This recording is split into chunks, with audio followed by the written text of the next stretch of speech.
साथियों, नमो बुद्धाय, जय भीम, जय भारत, जय संविधान। आज थोड़ा फास्ट जाएंगे और फास्ट जाते जाते एक्चुअल हम लोग जो लाइव आए हैं, लाइव आने का मूल उद्देश्य है कि थोड़ा सा डिबेट डिस्कशन आपके साथ हो जाए।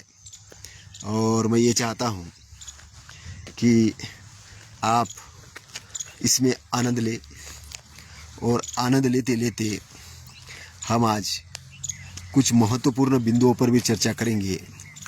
तो मैं आपसे निवेदन करता हूं कि आप इस पोस्ट को गहराई से सुनिए और ध्यान दीजिए कि मैं क्या संदेश देना चाह रहा हूं। एक्चुअल आज का जो संदेश है, ये संदेश मूलतः संगठन और संगठन के साथ साथ में डेवलपमेंट और डेवलपमेंट के साथ साथ में वर्तमान में हमारी भूमिका, इस पर मैं बात करूंगा। तो सबसे पहले मैं इतिहास के पन्नों में आपको ले जाना चाहता हूं और इतिहास के पन्नों में ले जाते हुए मैं आपसे ये कहना चाहता हूं कि संगठन की स्थापना करने का काम भारतवर्ष में सबसे पहले किन्होंने किया।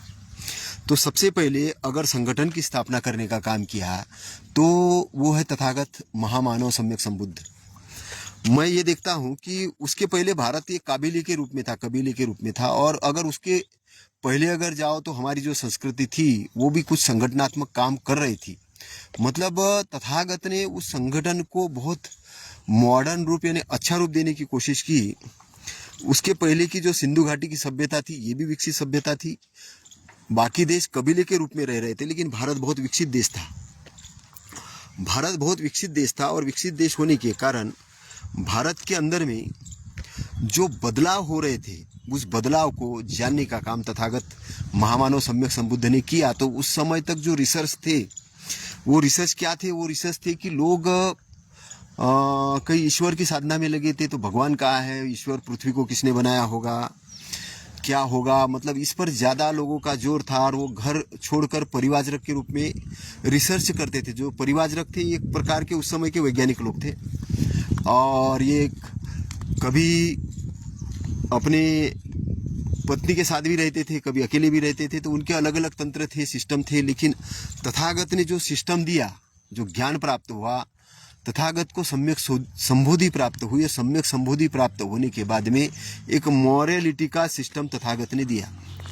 तो तथागत को क्या प्राप्त हुआ था? तथागत को ये ब्रह्मांड का संचालन कैसे होता है, ये सबसे पहले ये प्राप्त हुआ। तो तथागत का जो ऑब्जेक्ट था वो था कि मानव मात्र को सुखी करना, कि मानव मात्र सुखी कैसे रहे और अच्छे जिंदगी कैसे जिए, ये उनका मूल ऑब्जेक्ट था। तो सुखी रहने के लिए सबसे पहली जो जरूरत थी वो थी कि दुख का पता करना कि दुख क्या है। उनका ऑब्जेक्ट सुखी रहने का ये नहीं कि सुख ढूंढना, ये था कि ये संसार के अंदर में जो दुख क्या है, दुख के कारण क्या है, दुख का निवारण क्या है और निवारण का मार्ग क्या है। और इस कॉन्सेप्ट में उन्होंने जो शोध किया, वो शोध बड़ा इम्पोर्टेंट शोध है। और उस शोध के अंदर में उन्हें जो प्राप्त हुआ वो बहुत, मैं ये समझता हूँ कि उनको जो प्राप्त हुआ वो चीज़ें प्राप्त हुई कि जो चीज़ें आधुनिक विश्व के अंदर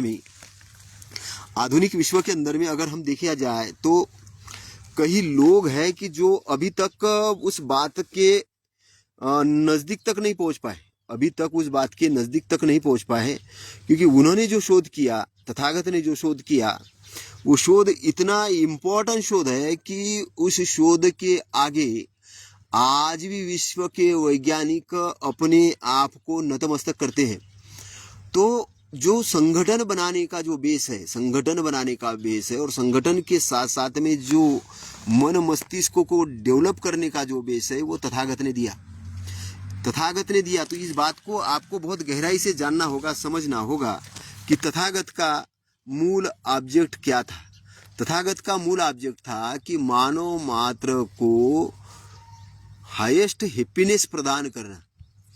तो हाईएस्ट हैप्पीनेस क्यों नहीं है, दुख क्यों है उसके जीवन में, ये शोध पहले करना जरूरी। क्यों बीमारी है तो बीमारी के कारण क्या है, बीमारी का जड़ें कहाँ से निर्माण हुई है, तो उस जड़ों पर प्रहार करने का काम, उस जड़ों को शोध करने का काम तथागत ने किया। तो तथागत एक बहुत बड़े रिसर्चर है और रिसर्चर होके उन्होंने सबसे पहला काम किया कि उन्होंने अपने आप को दुख से मुक्त कर किया, और दुख से मुक्त होने की जो पूर्ण अवस्था है उसको ही अरहत कहते। अरहत मतलब अपने शत्रुओं की अंदर की जो बुराई है उन्होंने समाप्त की और उनको इनलाइटमेंट प्राप्त हुआ।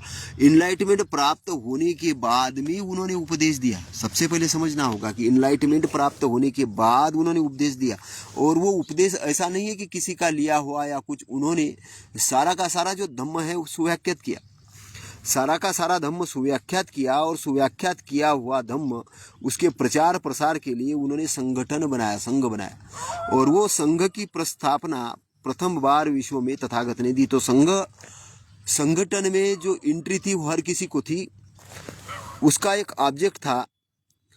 संघ के अंदर में जो साधना होती थी वो व्यक्ति को डेवलपमेंट करने के लिए होती थी, उसको प्रशिक्षण दिया जाता था, और संघ में शामिल होने वाला व्यक्ति जो होता था उसको भिक्षु कहलाया जाता था, और स्त्री जो पुरुष होता था उसको भिक्षु, और स्त्री जो संगठन में शामिल होती थी, संघ में शामिल होती थी, उसको भिक्षुनी कहा जाता था। तो प्रारंभ में भिक्षु और भिक्षुनियों का संगठन बना, उसके बाद उपासक उपासिकाओं का संगठन बना, महा उपासक और महा उपासिकाओं का भी संगठन बना। तो इस प्रकार के वो नागरिकों के बीच में भी अपने संगठन को ले गए। तो समय काल देश परिस्थिति के अनुसार संगठन का डेवलपमेंट भी होते गया। संघ में हर किसी को प्रवेश था, कोई दबाव नहीं था, यहाँ जाति बंधन कुछ नहीं था, त्रिशरण पंचशील उसको लेना होता था, लिंग भेद नहीं था, स्त्री पुरुष उसमें समानता थी। तो संगठन का जो स्ट्रक्चर था वो सुव्यवस्थित होता था। संघ भिक्षुओं की सामूहिक सभा होती थी, और निर्णय जो लिए जाते थे वो बहुमत से लिए जाते थे। एक प्रकार के तथागत ने लोकतांत्रिक सिस्टम की स्थापना की। लोकतंत्र देने का काम तथागत के सिस्टम ने किया, और संघ की अलग अलग शाखाएं होती थी, और उसका संचालन विहारों से होता था। विहार का मतलब छोटा विहार नहीं होता था, वो एजुकेशन के सेंटर होते थे, और ये बड़े भूभाग में फैले होते थे, कई एकड़ों में फैले होते थे। इसमें संगठन के जो प्रमुख होते थे वो भिक्षु होते थे, और भिक्षु मार्गदर्शक करते थे। तो मार्गदर्शन करते थे, उनका व्यवहार तानाशाह का व्यवहार नहीं था, एक बंधु बांधव वाला व्यवहार था, और इसमें डिसिप्लिन बहुत इंपॉर्टेंट था, जिसको विनय कहा जाता था। तो संघ के सदस्यों को, जो संघ के लोग जो थे, उनको क्या डिसिप्लिन होता था, तो उस समय विनय पिटक के अंदर में उसकी काफ़ी चर्चा आती है। भोजन, वस्त्र, आचरण, व्यवहार और अनुशासन से संबंधित बातें इसमें थी। तो भिक्षुओं का जो जीवन रहता था वो बहुत साधारण जीवन रहता था। उनको मैत्री का पालन करना होता था, बंधुभाव का पालन करना होता था, और उनको ध्यान साधना भी करनी होती थी। और लेकिन उनका जो जीवन है, जीविका, वो भिक्षा पर निर्भर होता था, या कोई उनको भोजन के लिए बुलाता था, उस पर उनका जीवन निर्वाह होता था। और जितना भी दान आता था वो संघ के पास में आता था। संघ एक संगठन के रूप में काम करता था, और संघ का उद्देश्य रहता था कि उस एरिया के डेवलपमेंट के लिए वो काम करे, सिस्टम बनाने के लिए काम करे। तो स्त्रियों का भी अपना एक संगठन था, उसको उसकी जो मेन रहती थी वो भिक्षुनी रहती थी, और भिक्षुनियाँ, ये इनका भी काम होता था, समाज सुधार का काम होता था, और इनका भी जो उद्देश्य रहता था वो रहता था ध्यान साधना करना, अपने आप को डेवलप करना, तथागत की उपदेशों का प्रचार प्रसार करना, और समाज के अंदर में मॉरलिटी, करुणा और बंधुत्व का प्रचार प्रसार करना। तो इनके संघ की जो खास बातें थी वो थी कि इक्वलिटी रहती थी, एक समानता की बात रहती थी, भाईचारे की बात रहती थी, अनुशासन की बात रहती थी, और सामूहिक निर्णय, कलेक्टिव डिसीजन मेकिंग रहता था। मतलब तथागत ने उसी समय में एक कॉन्सेप्ट को समझ लिया था कि जो अच्छी चीज़ है, अच्छी चीज़ों का एक सामूहिक रूप से अगर हम चलाए तो वो एक अच्छी डिसीजन पे पहुंच सकता है, अच्छा निर्णय ले सकता है। तो इसी क्रमवार में हम थोड़ा सा देखेंगे कि बाबा साहब ने भी आधुनिक भारत के अंदर में संगठन बनाने कर ही काम किया। तो उनका जो संगठन था, उन्होंने जो संगठन की स्थापना की 1924 में, उन्होंने बहिष्कृत हितकारिणी सभा की स्थापना की, जिसका उद्देश्य था अस्पृश्यों की शिक्षा, आर्थिक उन्नति, राजनीतिक अधिकारों के लिए काम करना, समाज में व्याप्त छुआछूत और सामाजिक अन्याय के खिलाफ आंदोलन चलाना, स्कूलों की स्थापना करना, छात्रवृत्ति देना, सामाजिक सुधार और उसके ऊपर लोगों को जागरूक करना, भाषण देना मतलब अवेयरनेस कैंप चलाना। तो बाबा साहब ने भी अछूतों का एक सामाजिक संगठन बनाया और उस संगठन का नाम दिया बहिष्कूर हितकारिणी सभा। उसके बाद 1936 में बाबा साहब ने इंडिपेंडेंट लेबर पार्टी बनाई, जिसका उद्देश्य था मजदूर, किसानों और अछूतों के राजनीतिक अधिकारों की रक्षा करना। ब्रिटिश शासन के दौरान अछूतों और श्रमिकों की आवाज संसद तक पहुंचाना ये कार्य था। विधान परिषद में कई सुधारों की मांग करना, मजदूरों के वेतनमान, काम की शर्तें, भूमि सुधार आदि मुद्दे उठाना। फिर उन्होंने शेड्यूल कास्ट फेडरेशन 1942 में बनाया, जो स्वतंत्र भारत के दलितों की राजनीतिक प्रतिनिधित्व अधिकारों की रक्षा करना इसका ऑब्जेक्ट था। जो शेड्यूल कास्ट फेडरेशन था, स्वतंत्र भारत में जो अछूत लोग थे उनकी राजनीतिक प्रतिनिधित्व अधिकारों की रक्षा करना। कांग्रेस जैसे पार्टियों के ऊपरी सुधारों, कांग्रेस भी सुधार करती थी लेकिन ऊपरी सुधारों से आगे बढ़कर स्वतंत्र अछूत राजनीतिक शक्ति बनाना कार्य। संविधान निर्माण के दौरान जो अछूत और सचूत जो लोग हैं उनकी आवाज को प्रभावशाली ढंग से प्रस्तुत करना। भारतीय बौद्ध महासभा की उन्होंने बनाई, जिसको the Buddhist society of India भी कहा जाता, और इसकी स्थापना उन्होंने 1955 में की। इसका ऑब्जेक्ट था कि बौद्ध धर्म के प्रचार प्रसार, पुनर्जागरण के माध्यम से सभी इंडिया भारत के लोगों का एक स्वाभिमान का निर्माण करना, उनको हिंदू धर्म रूपी जाति वर्ण व्यवस्था से छुटकारा प्राप्त करना और कुप्रथाएं जो चालू थी देश के अंदर उससे मुक्ति के लिए। तो 1956 में बाबा साहब ने बौद्ध धर्म का धर्मांतर किया लाखों अनुयायियों के साथ में। इसके अलावा बाबा साहब ने समता सैनिक दल नाम का संगठन बनाया, जिसका उद्देश्य था समानता, आत्मरक्षा और युवाओं को संगठित करके, जो खासतौर से शेड्यूल कास्ट के जो युवा है उनको संगठित करना। और उसके बाद उन्होंने पीपल एजुकेशन सोसाइटी 1945 में बनाई, जिसका मुख्य उद्देश्य था उच्च शिक्षा के लिए संस्थानों की स्थापना करना। इसके अलावा बाबा साहब ने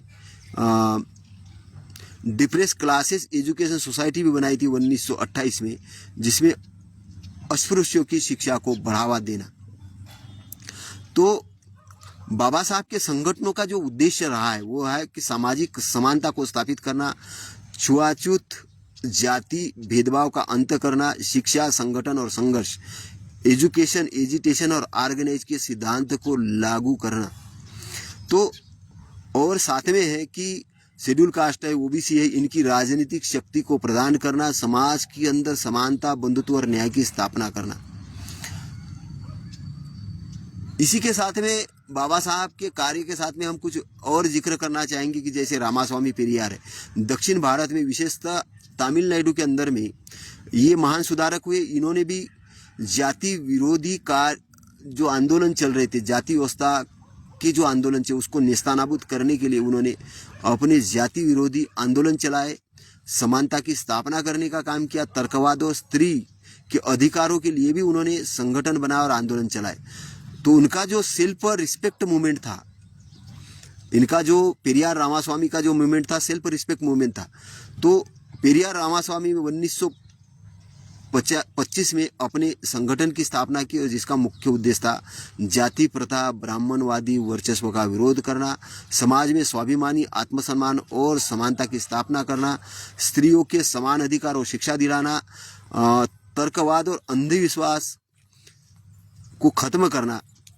तो और साथ साथ में इनके मुख्य उद्देश्य थे कि अंतरजातीय विवाह, विधवा विवाह को प्रोत्साहन देना, मंदिर प्रवेश के लिए आंदोलन चलाना, अस्पृश्यों को मंदिरों में प्रवेश दिलाना, धर्म, कर्मकांड और पुरोहितवाद की आलोचना करना, सेल्फ रिस्पेक्ट मूवमेंट की स्थापना करना और उसका एक चेतना के रूप में उसका प्रचार प्रसार करना। तो इन्होंने द्रविड़ मतलब पेरियार जी ने 1900 जस्टिस पार्टी को परिवर्तित करके द्रविड़ कंजम एक आंदोलन बनाया, जिसका मुख्य उद्देश्य था द्रविडियन लोगों को अधिकार प्रदान करना, दक्षिण भारत के द्रविड़ लोगों को अधिकार की रक्षा करना, ब्राह्मणवाद और हिंदू जाति व्यवस्था का विरोध करना, भारत में द्रविड़ राष्ट्र की मांग करना, महिलाओं की समानता, शिक्षा, सामाजिक न्याय को स्थापित करना, तर्कवाद, विज्ञानवाद और नास्तिकता को बढ़ावा देना मुख्य कार्य था इनका। ब्राह्मण प्रभुत्व के खिलाफ एंटी हिंदू अगेंस्ट आंदोलन चलाना। तो द्रविड़ संस्कृति, तमिल भाषा के गौरव को इन्होंने पुनर्जीवित किया। स्त्रियों का विवाह, शिक्षा और संपत्ति के अधिकार दिलाने की मुहिम चलाई। मंदिरों में पुजारी की जगह सभी जातियों को नियुक्त करने की मांग की इन्होंने, और इसके लिए कार्य भी किया। तो जस्टिस पार्टी जो उनकी थी ये 1916 में अस्तित्व में थी।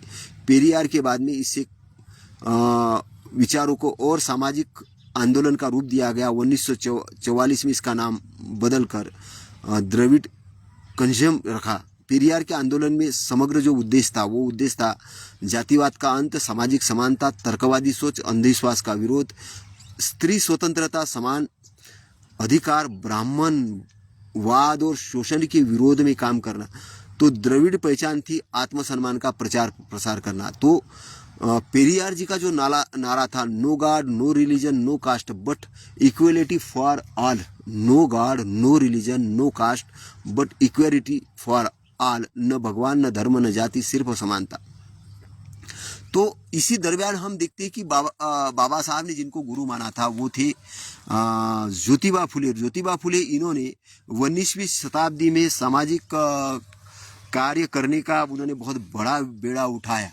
भारत के अंदर में अगर आधुनिक भारत में शिक्षा की क्रांति की बात की जाए तो ज्योतिबा फुले का नाम लेना ही पड़ेगा। और ज्योतिबा फुले सामाजिक सुधारक भी है, शिक्षाविद भी, और स्त्री शिक्षा के प्रवर्तक भी है। पहली पाठशाला खोलने का काम इन्होंने किया। इन्होंने भारत के अंदर में समानता, शिक्षा और सामाजिक न्याय दिलाने के लिए महत्वपूर्ण संगठन बनाए और आंदोलन का नेतृत्व किया। उन्होंने 1873 में सत्यशोधक समाज की स्थापना की। तो ज्योतिबा फुले 24 सितंबर 1873 को सत्यशोधक समाज की स्थापना की। यह भारत का पहला सामाजिक सुधार आंदोलन था जो निचली जातियों, किसानों और स्त्रियों के उत्थान के लिए बना था। इसका मुख्य उद्देश्य था जाति व्यवस्था और ब्राह्मणवादी शोषण का अंत करना, समाज में समानता, स्वतंत्रता और बंधुत्वता भाव का फैलाव करना, शिक्षा का प्रचार प्रसार, विशेषकर शेड्यूल कास्ट और स्त्रियों को शिक्षा दिलाना इनका पहला उद्देश्य था। अंधविश्वास और धार्मिक रूढ़ियों का विरोध करना, शोषित वर्गों SC है, ST OBC है या अदर्स है, उनके आत्मसम्मान और रक्षा की भावना करना, उनके अधिकारों की रक्षा की भावना करना। तो सत्यशोधक समाज के जो मुख्य कार्य रहे वो है जाति मुक्त विवाह, सेल्फ रिस्पेक्ट मैरिजेस और विधवा विवाह को प्रोत्साहन करना। उन्होंने समाज में पुरोहितों की भूमिका को चुनौती दी।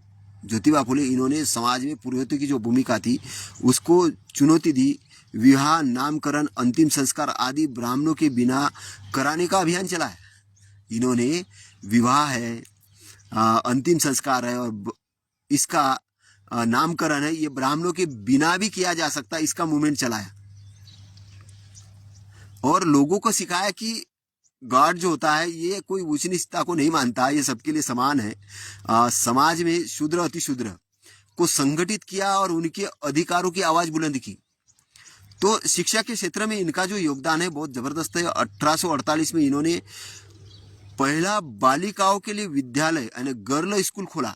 भारत का पहला स्कूल जो स्त्रियों और शेड्यूल कास्ट के लोगों के लिए था। और उनकी पत्नी जो सावित्रीबाई फुले इसमें पहली शिक्षिका बनी। उन्होंने अस्पृश्यों, गरीबों के लिए अलग अलग विद्यालय खोले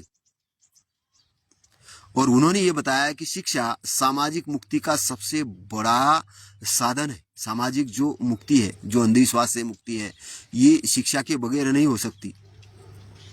उन्होंने उस समय किसान और मजदूरों के लिए बहुत बड़ा काम किया और जमींदारी प्रथा और जो शाहूकार किसानों का शोषण करते थे उसका उन्होंने विरोध किया।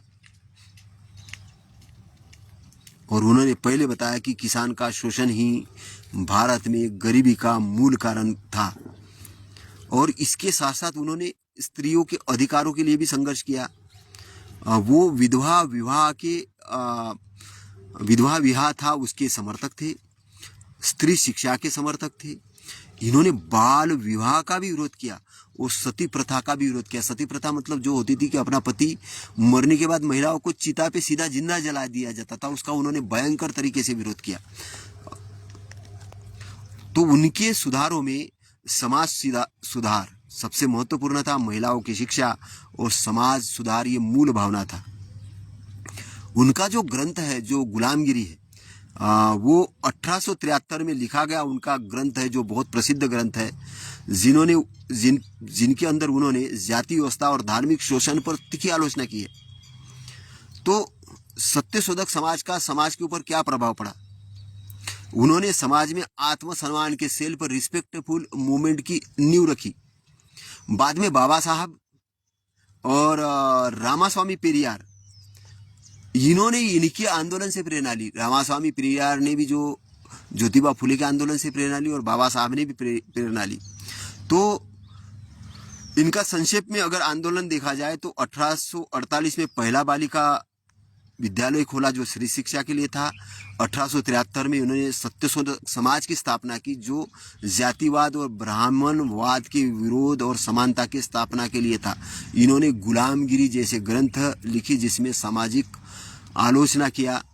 तो ज्योतिबा फुले का जो मुख्य संदेश था वो है शिक्षा ही मनुष्य की मुक्ति का एकमात्र साधन है और ईश्वर सबका समान है, इसमें कोई ऊंच और नीच नहीं है।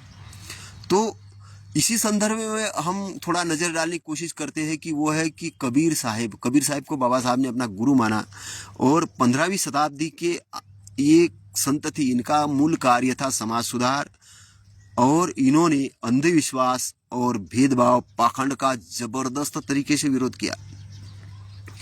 तो इन्होंने कोई औपचारिक संगठन तो नहीं बनाया था, लेकिन उनका आध्यात्मिक जीवन आंदोलन और संत परंपरा की स्थापना के लिए रहा। कबीर पंथ की इन्होंने स्थापना की। फिर कबीरदास साहब के जो विचार थे उनके अनुयायियों ने फैलाने का काम किया। 1518 में कबीर साहब के निधन के पश्चात कबीर पंथ की स्थापना हुई। ये कोई धार्मिक संस्थान नहीं थी, बल्कि मानवता समानता आधारित आध्यात्मिक संगठन था। मानवता और समानता को बढ़ावा देने के लिए, अंधविश्वास को मुक्ति के लिए और धार्मिक जो कर्मकांड थे जिसके कारण शोषण होता था, जाति भेद वर्ण भेद का इन्होंने जबरदस्त विरोध किया। वेदों का जबरदस्त विरोध किया, पुराण ग्रंथों का विरोध किया। रामायण और महाभारत की उन्होंने बाल की खाल निकाल दी, गीता की बाल की खाल निकाल दी। और जो अवतारवाद था इनका इन्होंने बहुत जबरदस्त विरोध किया। तो जाति वर्ण धर्म उच्च नीचता का इन्होंने विरोध किया और अंधविश्वास कर्मकांड मूर्ति पूजा और बाहरी आबंडन का बहुत बड़ा विरोध किया। मूर्ति पूजा है, अंधविश्वास है, बलि है, जो इसका इन्होंने जबरदस्त विरोध किया। मानवता प्रेम और सत्य का इन्होंने आधार दिया, चेतना निर्माण की और हिंदू मुस्लिम एकता का नारा दिया। मानो मानो दोनों ही इंसान है, ये उन्होंने नारा दिया कि अजान से कोई अल्लाह नहीं, बांग मतलब वो कौवा भी बांग देता है। उनके बहुत ऐसे है मूर्ति पूजा पे कि तुम पत्थर को पूजते तो मैं पहाड़ को पूजूंगा, ऐसे नारे देने का काम कबीर साहब ने दिया। तो कबीर साहब ने दोहे के माध्यम से अपना आंदोलन चलाया। तो जातिवाद धार्मिक भेदभाव की उन्होंने बहुत कड़े निंदों में आलोचना की। जाति न पूछो साधु की, पूछ लीजिए ज्ञान, मोल करो तलवार का, पड़ा रहने दो म्यान।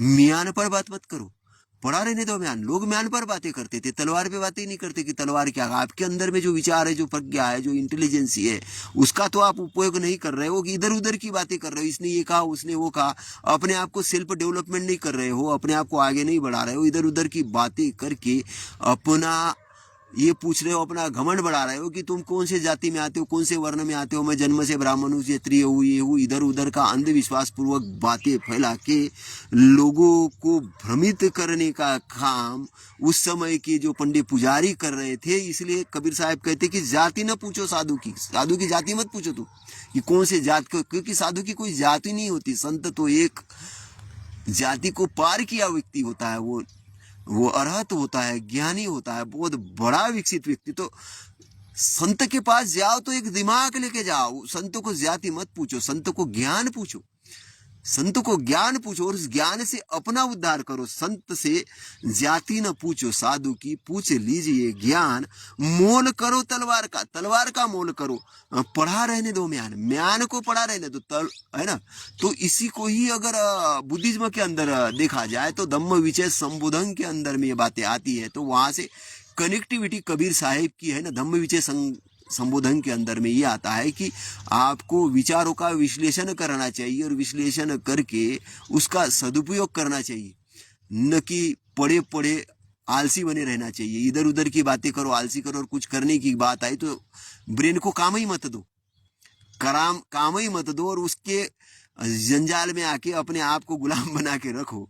तो वो रखने का काम नहीं है। अपने आप को एनालिसिस करो, विश्लेषण करो, क्या मुझे करना है, क्या नहीं करना है, अपने ब्रेन को काम में लगा और उससे काम लो। तो यही है कि पड़ा रहने दो म्यान का मतलब यही है। तो कंकड़ पत्थर जोड़ के मस्जिद नहीं बनाए, ताचड़ी मुल्ला बांग दे क्या बहिरा हुआ खुदा है। तो मतलब उन्होंने उस समय मुस्लिमों के जो अंधविश्वासी कार्य थे उसके ऊपर भी उन्होंने अपनी आवाज बुलंद की। पोती पढ़ पढ़ जगमुआ पंडित भया न कोई ढाई आकर प्रेम का पढ़े सो पंडित हो। तो पंडितों को भी उन्होंने काम पे लगाया कि तुम पोथी पढ़ रहे हो लेकिन पंडित नहीं बन पाए हो, पोथी पढ़ रहे हो, प्रेम तुम्हारे अंदर आया नहीं, मैत्री आई नहीं, है ना। तो लेकिन जो मैत्री आएगी, जिसके अंदर प्रेम आएगा, वही पंडित होगा, वही ज्ञानी होगा। नहीं तो पोथी पढ़ पढ़ के तुम मूड बनते जा रहे हो। अखंड रामायण का पाठ, गीता का पाठ, 8 दिन की गीता, ऐसा पोथी तो पढ़ रहे हो लेकिन प्रेम का संबंध नहीं समझा, प्रेम नहीं समझा, मैत्री नहीं समझी, बंधु भाव नहीं समझा, तो पंडित नहीं बन पाए, ज्ञानी नहीं बन पाए। बस क्या बन पाए? मूड आदमी बन गए हो, मूड आदमी बन गए। ना अरहत बन पाए, ना अपनी मुक्ति कर पाए, ना लोगों की मुक्ति कर पाए। तो इस प्रकार से अंधविश्वास, कर्मकांड, ढूंढ, पाखंड का कबीर साहब ने जबरदस्त तरीके से विरोध किया और सच्चाई, अहिंसा और श्रम का जीवन को मूल्य माना, जीवन को मूल्य माना कि जीवन आपका मूल्यवान है, इसलिए सच्चाई के शरण जाओ। अहिंसा मतलब करुणा की भावना रखो, अच्छाई की भावना रखो, और श्रम करो, निठल्य मत घूमो, फालतू का बकवास करते मत रखो, अपने आप को डिसिप्लिन में लगाओ। तो कबीर साहब के जो प्रमुख मठ है जो काम करते हैं, वो कबीर मठ है काशी वाराणसी के अंदर में, कबीर चबूतरा मगहर गोरखपुर के अंदर है। और उनके अनुयायी की अगर बात की जाए तो पूरे भारत के अंदर में, नेपाल और विदेशों में जिन्हें कबीरपंथी कहा जाता है। तो कबीर साहब के जो मेन ग्रंथ है वो है बिजक। बिजक में लगभग 2 पार्ट के अंदर में है, और इसमें प्रमुख उनके जो साखिया और दोहे इसमें संग्रहित है। और इनमें जो महत्वपूर्ण माने जाते हैं वो रमेनी, साखी और सबद, तो ये बिजक के अंदर में आते हैं। तो कबीर साहब मानवता को ही सच्चा धर्म मानते थे, सच्चे कर्म और प्रेम आधारित उनका उपदेश था। समाज के अंदर में जाति पात के जबरदस्त विरोधी थे, वर्णवाद के जबरदस्त विरोधी थे और समानता के जबरदस्त प्रचारक थे। उनका जीवन मूल्य है सत्य, करुणा, प्रेम, श्रम और मैत्री, बंधुत्व, अंधविश्वास और कर्मकांडों से मुक्ति। तो कबीर साहब ने एक दिशा देने का काम किया, देश के अंदर समानता की स्थापना के लिए काम किया। बाद में हम देखते कि दादू, नानक, बाबा साहब और कुछ अगर परसेंट देखा जाए तो गांधी भी उनके आंदोलन से प्रेरित थे। तो संक्षेप में हम ये देखें कि भारत में जो हमारी संत परंपरा है, ये बहुत बड़ी परंपरा रही है। इसमें हम कबीर संत रैदास साहब को भी नहीं भूल सकते। संत रैदास साहब 16वीं शताब्दी के आसपास के व्यक्ति है, और इन्होंने रविदासिया पंथ की स्थापना की। और इनका भी एक आंदोलन, एक सामाजिक आंदोलन था, ये कोई धार्मिक संप्रदाय नहीं था। इन्होंने जाति प्रथा और भेदभाव को समाप्त करने का काम किया, समानता, भाईचारा, बंधुत्व का काम किया, और अस्पृश्य और नीची जातियों को सम्मान और आत्मसम्मान दिलाने का इन्होंने काम किया। और संत रैदास साहब के जो मुख्य विचार है उनमें यह है कि जात पात के फेर में मत पड़ियो कोई, हरि को भजे सो हरि का होई। हरि का मतलब है हरण करने वाला, अच्छाई का उद्धार करता, अच्छाई को मानने वाला, जो अच्छाई का साथ देता है, जो सच्चाई का साथ देता है, तो वो व्यक्ति कौन होता? जो जात पात के फेर में नहीं पड़ता है और मूर्खता के अंदर में नहीं जाता है। तो इन्होंने अपने आप को जो प्राथमिक तौर पे देखा, जैसे कि धम्मपद के मनोपुग्गा मनो धम्मा मनोसेट्टा मनोमया की जो बात आती है, वही बात अगर इसमें देखा जाए तो मन चंगा तो कटौती में गंगा, ये कबीर साहब भी कहते हैं कि मतलब संत रैदास साहब, मन चंगा तो कटौती में गंगा। और कबीर साहब उसको मन को कंट्रोल करने की बात कहते हैं कि मन को स्वच्छ करो और मन के मालिक बनो, न कि मन को अपना मालिक मत बनने दो। तो इन्होंने सोच चर्मकार समाज के होने के बाद भी इनके बहुत बड़े बड़े अनुयायी थे। मतलब उस अनुयायी में अगर देखा जाए तो उस समय की मीराबाई उनके अनुयायी थी।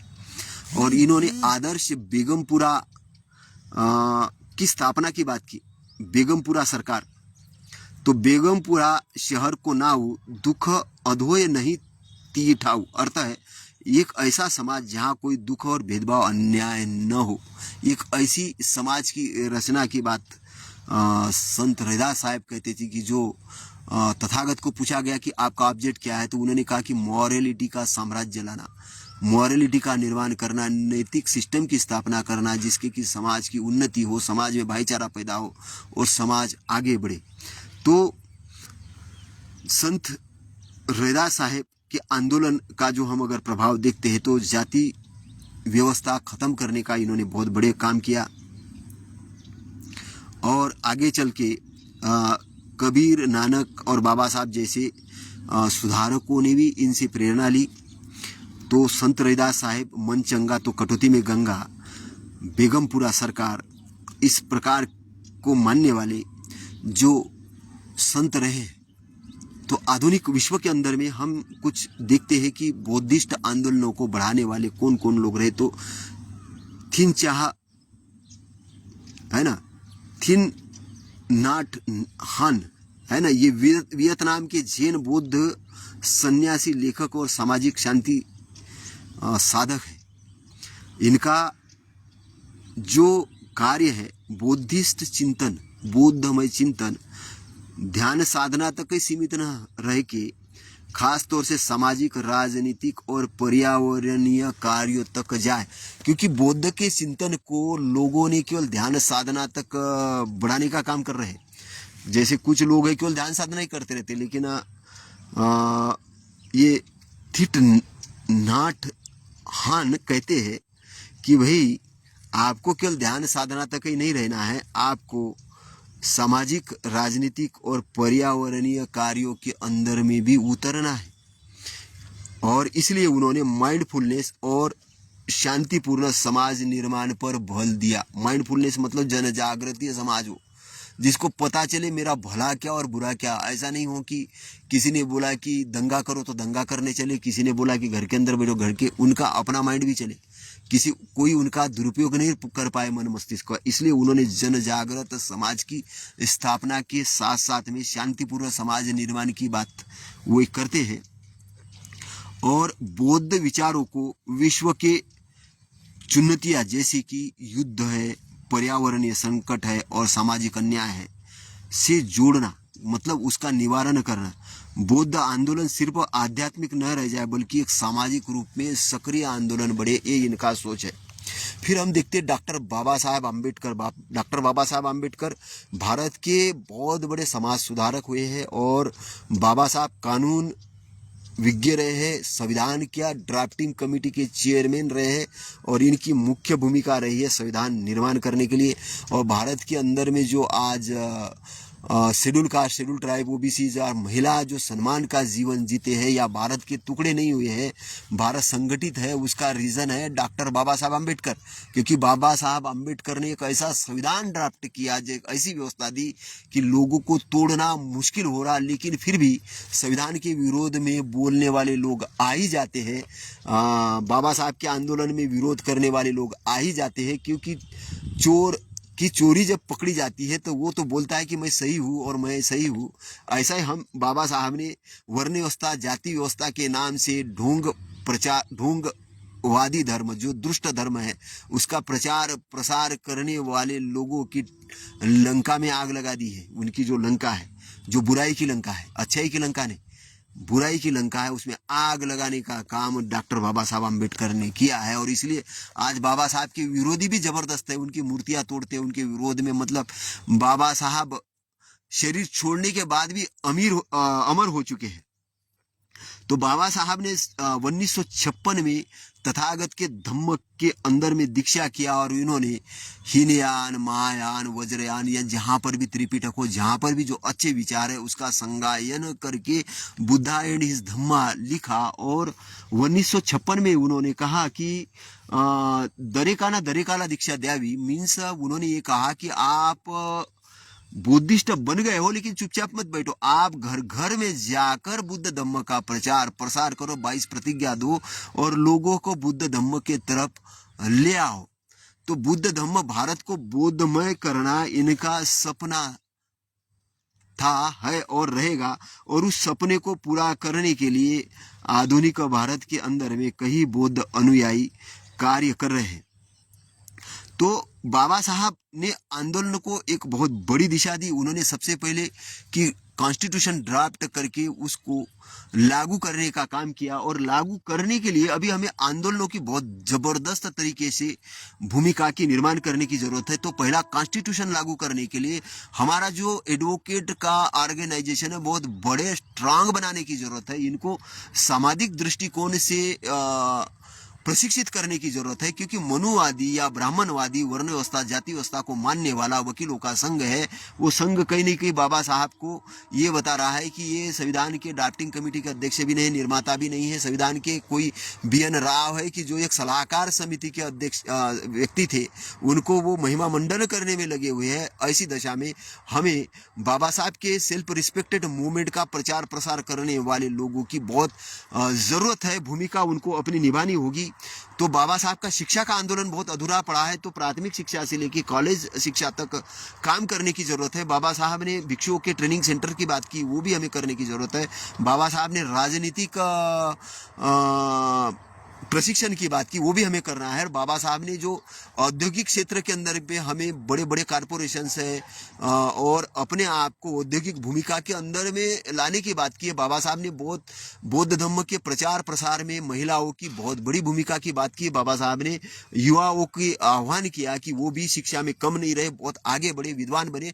तो हमें बाबा साहब का मूवमेंट बहुत बड़े लेवल पे फैलाने की जरूरत है। समता सैनिक दलों को जैसे संगठन, जो सेल्फ डिफेंस के संगठन है, जो एट्रोसिटी रोकने का काम करेंगे। तो इसलिए जो शेड्यूल कास्ट की बस्तियां है, समता सैनिक दल के तर्ज पर कराटे, कुमकुम और सीखे, और ये वर्ण व्यवस्था, जाति व्यवस्था को निर्माण करने वाले, उसको पोषण करने वाले संगठनों के साथ में शेड्यूल कास्ट, ओबीसी और ST लोग नहीं जाए, महिलाएं नहीं जाए, क्योंकि कहीं न कहीं आप लोगों को गुलाम बनाने के लिए काम करते हैं। तो ये भी बहुत ध्यान रखें।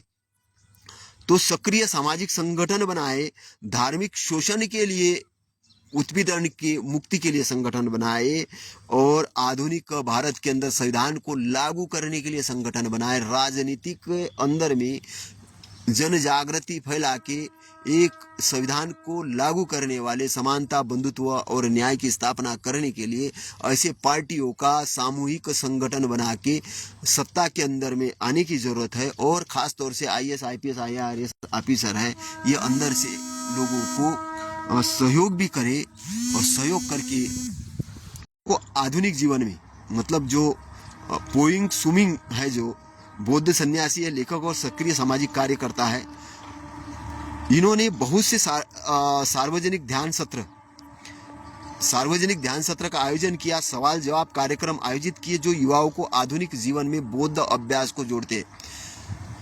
इनके महत्वपूर्ण कार्य है कि बौद्ध आंदोलन सिर्फ पुराने तरीके से ध्यान साधना में नहीं बल्कि आधुनिक जीवन के सवालों के लिए उदाहरण भी स्थापित करे, दुख, तनाव, सामाजिक असंतुलन को निपटने का कार्य भी करे। तो निनचन हैन जो है, इन्होंने माइंडफुलनेस का काम किया। बाबा साहब ने सामाजिक न्याय और संविधान और भारत के अंदर में बुद्धिज्म को स्थापित करने का काम किया। शिवारक्षण जो है ये बौद्ध सामाजिक परिवर्तन और पर्यावरण पर इन्होंने काम किया। पुण्यम में सुनिम जो है आधुनिक जीवन में बौद्ध अभ्यास का समावेदन किया। तो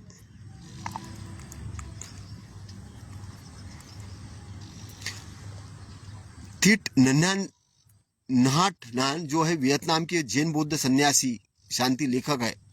तो इनका भी हमने देखा कि माइंडफुलनेस पर है ना, रोजमर्रा के खाना पीना, चलना उठना बैठना, श्वास के बदलाव, इस पर ध्यान तो देना है, लेकिन जीवन शैली और मनोवृत्तियाँ दोनों शांति कैसे रहे, दोनों हमारे प्रोग्रेस में कैसा काम करे, इस पर उन्होंने बहुत ज़्यादा ध्यान दिया।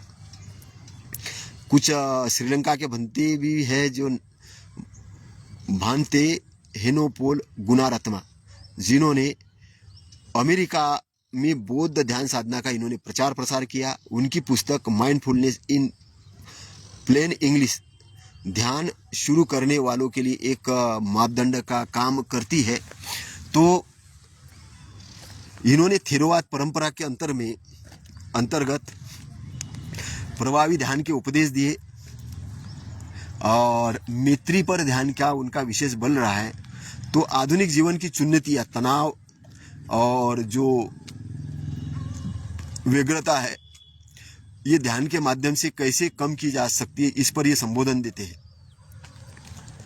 फिर जेक कैनफील्ड है, अमेरिका के प्रसिद्ध ध्यान शिक्षक है। इन्होंने कई ध्यान साधना केंद्र स्थापित किए।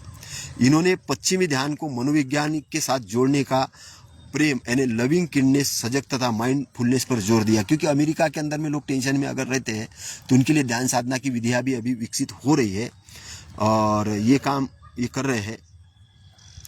तो ध्यान साधना केवल मठ तक सीमित नहीं रहे बल्कि ये रोज के अपने जीवन का एक अंग बन जाए और आधुनिक तनाव के समय में लोग मानसिक शांति रहे और ध्यान को प्रैक्टिस करें अपने रोजमर्रा के जीवन के अंदर में।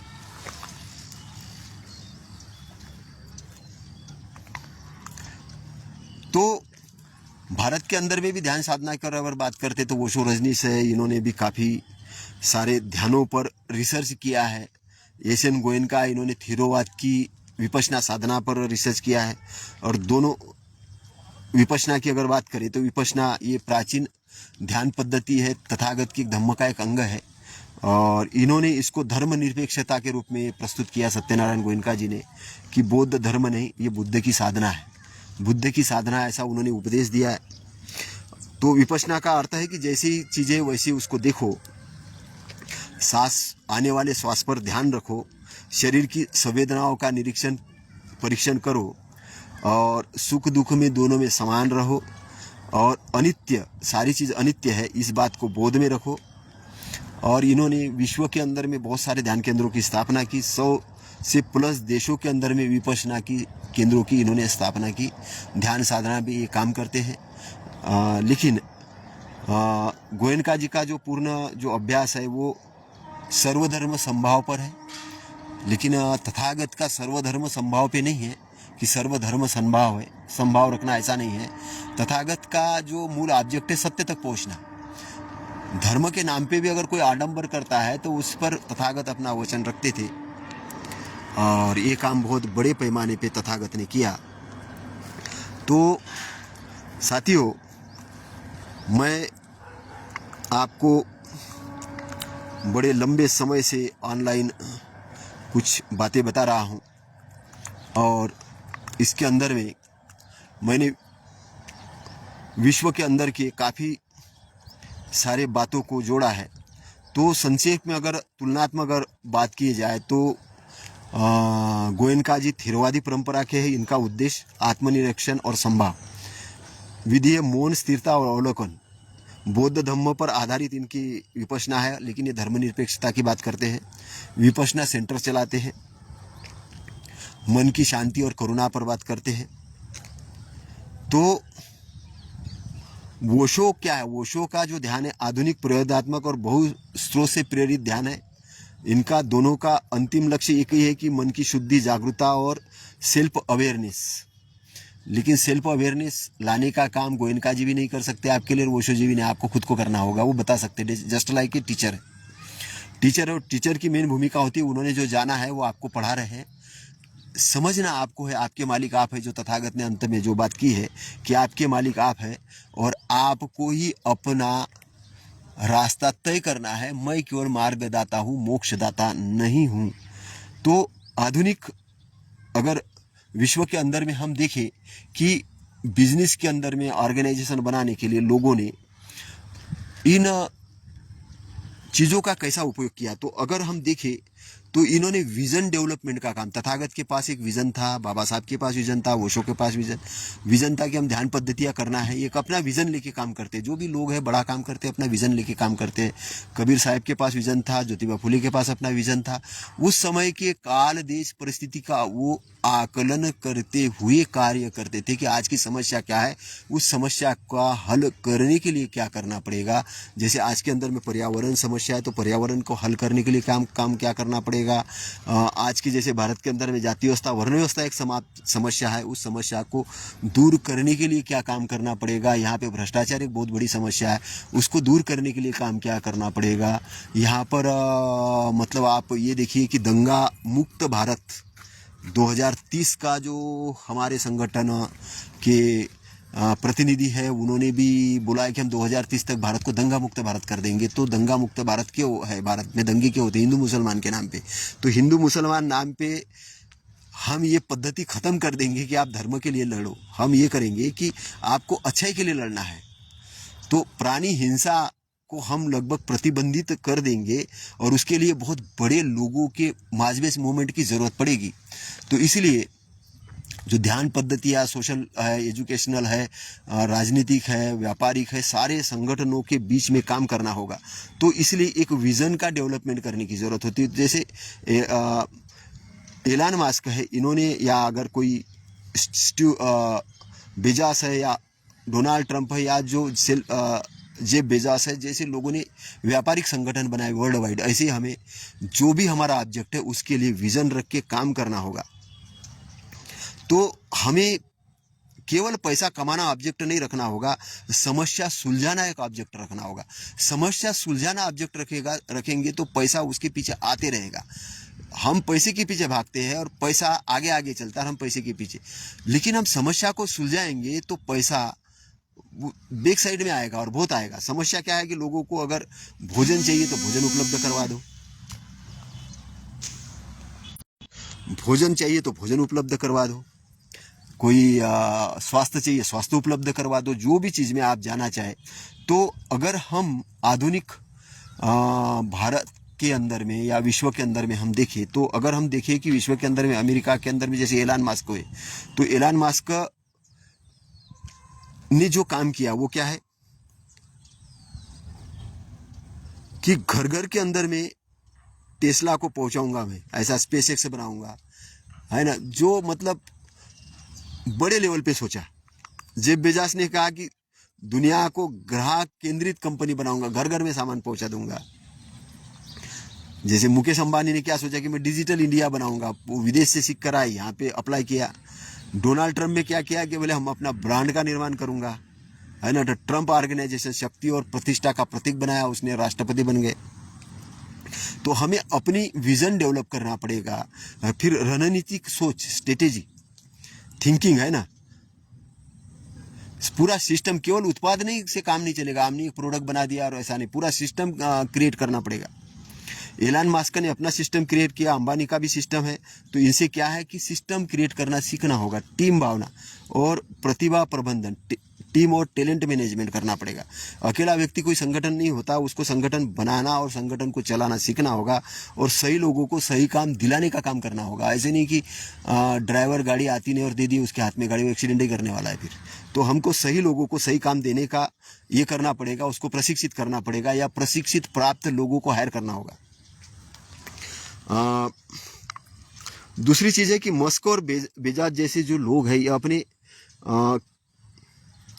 कर्मचारी से अपेक्षा करते कि इनका स्टैंडर्ड हाई हो और इनमें नवाचार और स्वतंत्रता की भावना भी हो। अगर हमने अंबानी वगैरह को अगर देखा जाए तो बड़े बड़े लोगों को वो हायर कर लेते हैं पेमेंट देके।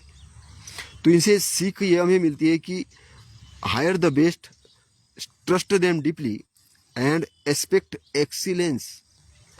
कि हायर कैसे लोगों को करना है, बेस्ट लोगों को, और ट्रस्ट देम डीपली, डीपली उन पे ट्रस्ट करना है। ऐसे लोग चाहिए कि जो ट्रस्टी हो, और एक्सपेक्ट एक्सीलेंस, उनसे एक्सेप्ट करना अच्छाई का। ये मूल सिद्धांत इनके काम करने वाले होते हैं। तो मस्क क्या करते हैं, मस्क लर्न बहुत फास्ट करते हैं, सीखते बहुत तेज गति से है और असफलता से डरते नहीं है, फेलियर से डरते नहीं। कुछ करते समय लोग बोलते फेल हो गया तो क्या होगा, तो बोले होने जाए, हम देख लेंगे किस चीज़ से फेल हो रहा है, आगे हम ये करेंगे। जैसे उनका रॉकेट 3 बार फेल हुआ, चौथे बार में लॉन्च कर दिया उन्होंने। तो जे बेसास का जो माइंडसेट है वो होता है कि हमेशा शुरुआत की तरह ही उत्साह और नवाचार बनाए रखना। ये बहुत एक्साइटमेंट से काम करते हैं और नवाचार बनाए रखते हैं, अपने आप को डेवलप करते रहते हैं।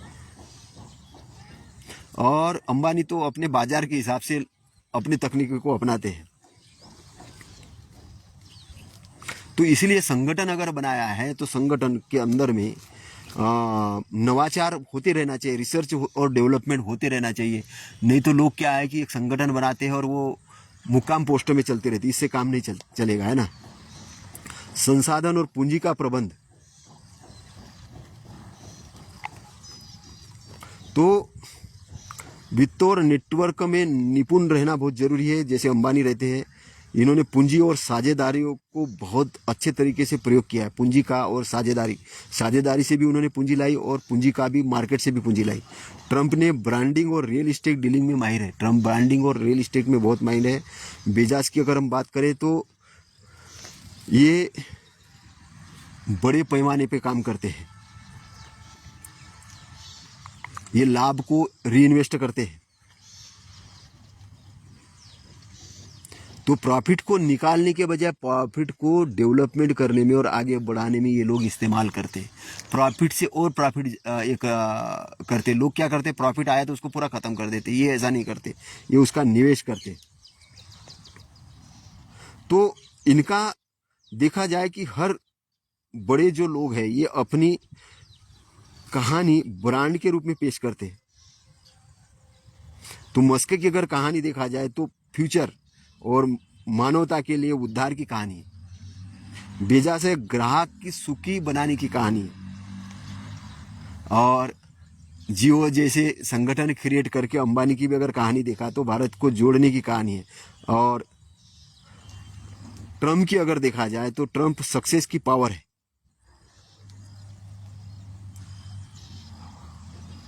ब्रांड में सिर्फ लोग नहीं होते बल्कि एक भावना, एक दृष्टि होती है, एक इमोशन जुड़ा होता है, एक दृष्टि होती है। ये कोई अपना इमोशंस और दृष्टिकोण देखे काम करते हैं, ये जोखिम भी उठाते हैं और असफलता से सीखते हैं, छोड़ते नहीं, मतलब असफलता से सीखते हैं। क्योंकि मस्क ने भी दिवालियापन की स्थिति झेली, बेजास के कई प्रोजेक्ट में नुकसान हुआ। और अगर अंबानी को देखा जाए तो इन्होंने 2000 के आसपास में अपनी पूरी रणनीति बदली और पूरा डिजिटल में गए। मतलब पहले कपड़े के व्यापार में थे और उसके बाद उन्होंने सब चेंज कर दिया व्यापार। लेकिन सबका विश्वास है कि वी विल फाइंड ए वे। तो नेता वही है जो कठिन समय में दिशा दिखाए। नेता उसी को कहते कि जो कठिन समय में दिशा दिखाए वही लीडर होता है।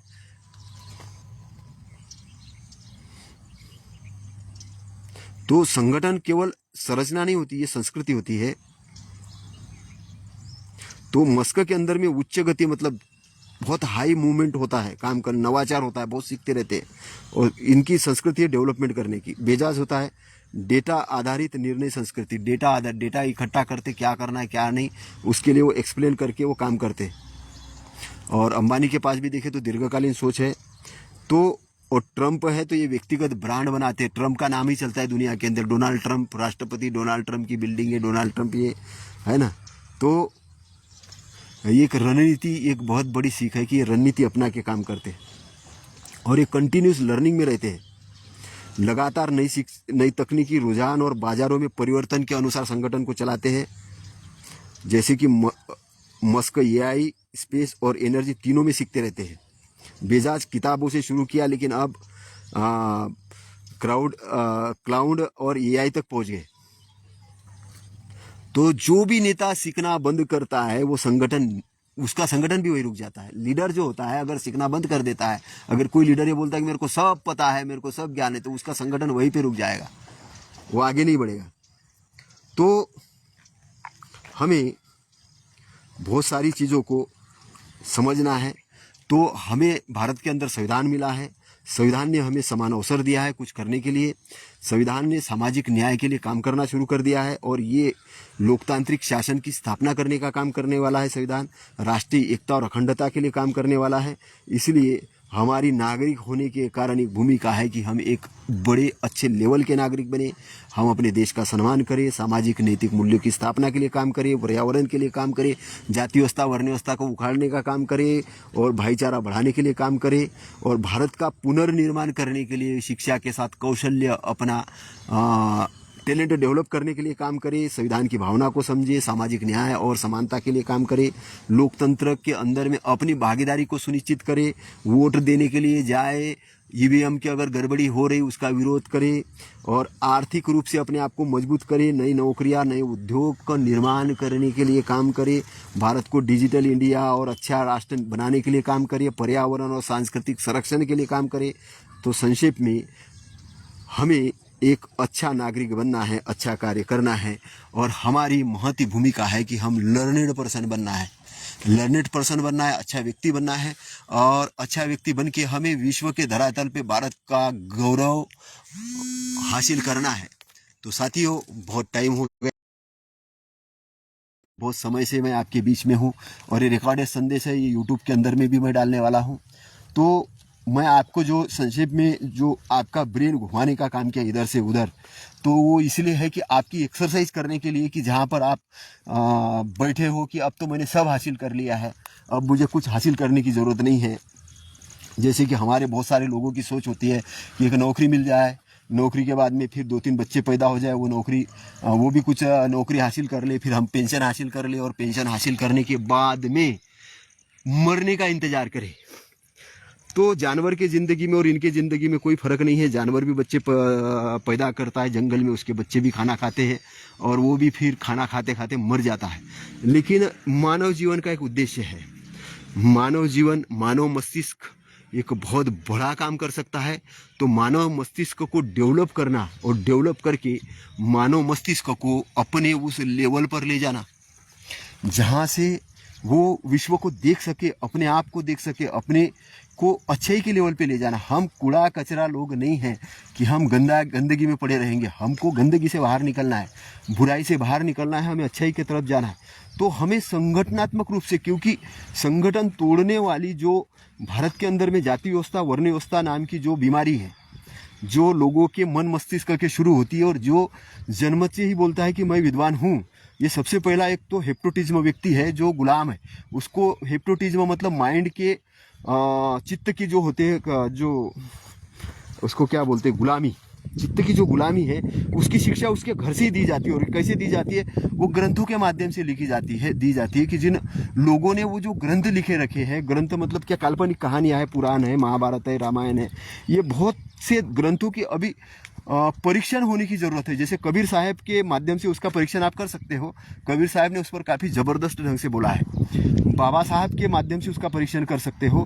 लेकिन तथागत सम्यक संबुद्ध की तरफ आपको क्यों जाना है? तथागत सम्यक संबुद्ध इंसान को इंसान बनाने का काम करते हैं। तथागत सम्यक संबुद्ध व्यक्ति को वो टेक्निक बताते हैं, लेकिन उनकी एक आधी टेक्निक लोग आते हैं और उसी को बोलते हैं यही धम्म है, यही धम्म है, विपश्यना ही धम्म है, विपश्यना ही धम्म है।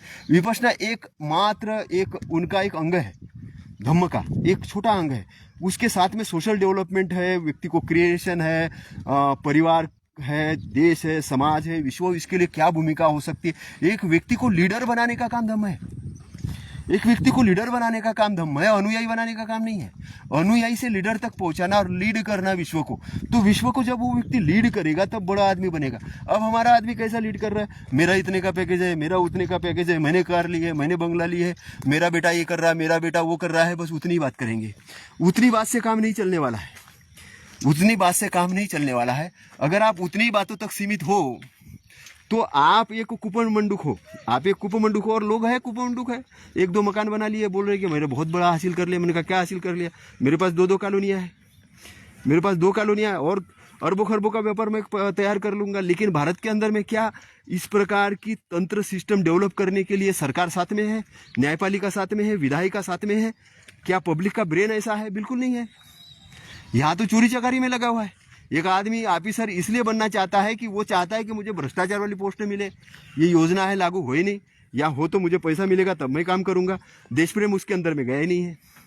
तो देश प्रेम आया नहीं, भ्रष्टाचार दिमाग के अंदर में है।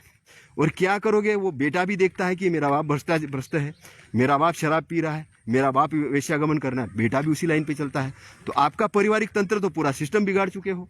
तो वो सिस्टम को हमें तथागत के धम्म के अनुसार ले जाके तैयार करना होगा। तो आज हमने जो बात की है उस बात का जो मूल ऑब्जेक्ट है वो ऑब्जेक्ट ये है कि हमें सामाजिक निर्माण करना है।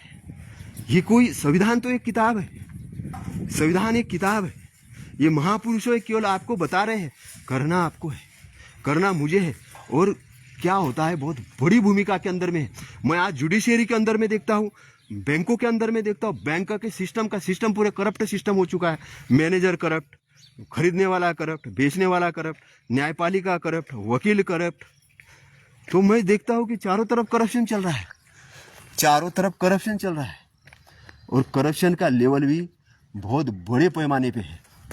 करप्शन का लेवल इतने बड़े पैमाने पे है कि आदमी अभी अपने आप को एक फाइल भी अगर आगे बढ़ाना है तो भलाई सरकार ने कितने भी छोटे छोटे संगठन गठित कर दिए हो, लेकिन वो काम नहीं कर पाएंगे। क्योंकि संगठनों से काम नहीं होगा, काम होगा वो होगा लोगों का मन और मस्तिष्क डेवलप करके। लोगों का मन और मस्तिष्क डेवलप करके। और लोगों का मन और मस्तिष्क कैसे डेवलप होगा? वो होगा प्रशिक्षण से। वो होगा प्रशिक्षण से, क्योंकि विदाउट प्रशिक्षण के आप कुछ नहीं कर पाओगे। इसलिए हमें इस प्रकार का बेस तैयार करना होगा। और ये जो लीडर है, ये लीडरों की बहुत बड़ी भूमिका है, जिनके हाथ में हम सत्ता देते हैं। अगर ये मूड है तो ये अपना पूरा का पूरा बजट उठा के कुंभ मेले के अंदर पटका देते हैं। ये बोले कुंभ मेले में 1 लाख करोड़ का, मंदिर बनाने के लिए 1 लाख करोड़ का, इसके मूर्ति के लिए 3,300 करोड़ का, इसके लिए इतना पूरा बजट, शिक्षा का बजट गायब कर देते हैं। कोई डेवलपमेंट का बजट नहीं होता है। डेवलपमेंट के नाम पे केवल रोड बनते हैं, लेकिन शिक्षा का डेवलपमेंट नहीं होता है।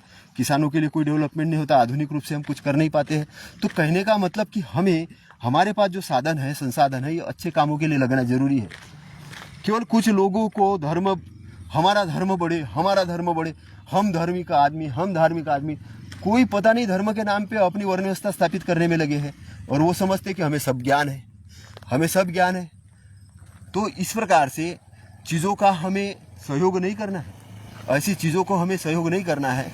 हमें आगे बढ़ना है और आगे बढ़ के हमें उस लेवल पर काम करना है। हमें उस लेवल पर काम करना है जिस लेवल पर हमारे सोशल जो मूल्य है, सामाजिक मूल्य है, सामाजिक मूल्य जहाँ पे स्थापित होंगे। क्योंकि आज मैं देखता हूँ कि लोग बोलते हैं हमारे बुजुर्गों से सीखना चाहिए, मैं भी बिल्कुल उसका एग्री करता हूँ, लेकिन क्या सीखना चाहिए और क्या नहीं सीखना चाहिए ये भी बहुत सोचने वाली बात है। हमारे बुजुर्गों के पास में जो अच्छी चीज़ है, अच्छा ज्ञान है, वो सीखना चाहिए। क्या उनसे बुराई सीखना चाहिए? क्या उनसे वो जो गंदगी है उनके अंदर में क्या वो लेना चाहिए? नहीं, हमको उनके अंदर की गंदगी नहीं लेनी है, हम उनके अंदर की अच्छाई लेनी है। हमें सम्मान तो करना है, लेकिन उनके अच्छाई का सम्मान करना है। लोग बोलेंगे उसकी बुराई का सम्मान करो। कैसे करेंगे बुराई का सम्मान? अगर वो दारू पी रहा था और वो बोले कि बच्चे को भी दारू पियो, तो क्या दारू पीना चाहिए? वो बोले इससे क्या फ़ायदा होगा? बोले रात दिन मैं दारू पीता था, मेरा लीवर खराब हो गया, हार्ट अटैक हो गया, मैं ख़त्म हो गया। तुम भी ख़त्म हो जा बेटा। तो क्या इस चीज़ों को हमें अनुसरण करना चाहिए? जिस वर्ण व्यवस्था और जाति व्यवस्था ने भारत को गुलाम बनाया, उसको प्रताड़ित किया, आज वो अंडे पंडे बोलते हैं कि कश्मीर के ऊपर पंडितों के साथ ऐसा हुआ। क्यों हुआ भाई? आपने वर्ण व्यवस्था स्थापित की, आपने ब्राह्मणवाद स्थापित किया, आपने अपने आप को अल्पसंख्यक बनाया। यहाँ पे युद्ध लड़ने वाले कोई नहीं थे, इसलिए थोड़े बहुत लोगों ने गुलाम बनाया, और गुलाम बनाने के कारण तुम्हारी अस्तेशी की, तो तुम हमें कैसे दोष दे सकते हो? तुम अपने पूर्वजों को दोष दो। आज भी तुम उसी जाति व्यवस्था वर्ण व्यवस्था को धर्म बनाने में लगे हो और उसी को बड़ा महिमा मंडन कर रहे हो। तो गुलामी की स्थापना आप ही करना चाह रहे हो, तो आपको वो स्थापना में इनको सहयोग नहीं देना है, क्योंकि ये मूढ़ लोग है, ये हिप्नोटिज्म है, ये बीमार है मानसिक रूप से, इन्हें पता नहीं है। इनका जो सोच है ये राग और द्वेष पे आधारित है, बुराइयों पे आधारित है। हमें मैत्री स्थापित करना है, भारत को दंगा मुक्त बनाना है, भारत को वर्णविहीन जाति व्यास समाज की स्थापना करना है, राजनीति के अंदर में अच्छा ही लाना है, यहाँ के युवाओं के अंदर में हमें जोश भरना है, हमें आगे ले जाना है। और आगे ले जाकर, क्योंकि आज जो भारत के अंदर में हो रहा है ये बहुत खतरनाक तरीके से काम चल रहा है। मैं ये देखता हूँ कि कई सांसदों के बंगले, सांसद है, एक से सांसद है, उनके पास बंगले हैं। आज हमारे जो एक नेता है उनके पत्नी के नाम का बंगला था, लेकिन उनको घर से बाहर कर दिया। वो एक से सांसद है, उनकी पत्नी आया है इससे, है ना। तो वो क्योंकि लोगों को लगता है कि इस पार्टी में काम कर रहा है तो हमारे अंदर मानवीय मूल्य कम है, हम देखते हैं कि हमारे मौलिक अधिकारों की सुरक्षा अभी न्यायपालिका नहीं कर पा रही ढंग से। और मैं देखता हूँ कि हाई कोर्ट की बात नीचे वाले कोर्ट नहीं मान रहे हैं, तो जजेस भी अपने आप में बहुत अकल राजनीति कर रहे हैं, मतलब अकड़ वाली राजनीति। वो समझते हैं कि हम संविधान के ऊपर हो गए। तो भारत के नागरिकों को सजग होना पड़ेगा। लाइन ऑर्डर अगर पुलिस मेंटेन नहीं कर रही है तो उस दशा में क्या करना पड़ेगा? आवाज़ उठाना पड़ेगा। इसलिए हमें लोकतंत्र टिकाने के लिए, संविधान लागू करने के लिए जन जागृति वाले लीडरों की ज़रूरत है, संगठनों की ज़रूरत है, और आंदोलन चलाने के लिए ज़रूरत है अच्छे प्रशिक्षित लोगों की। तो भारत को अगर एक बहुत अच्छा राष्ट्र बनाना है, बहुत अच्छा देश बनाना है, हमें शांति और सुख समृद्धि के साथ में रहना है, तो हमारी जिम्मेदारी आज के डेट में बहुत बड़े लेवल पे बढ़ जाती है। इसलिए हम जहाँ पर भी है अपना काम अच्छे से करें, अपने आप को डेवलपमेंट करें, अपने आप को आगे ले जाए। आपका मंगल हो, शुभ मंगल हो। इन्हीं मंगल कामनाओं के साथ नमो बुद्धाय, नमो धम्माय, नमो संघाय। साधु साधु साधु।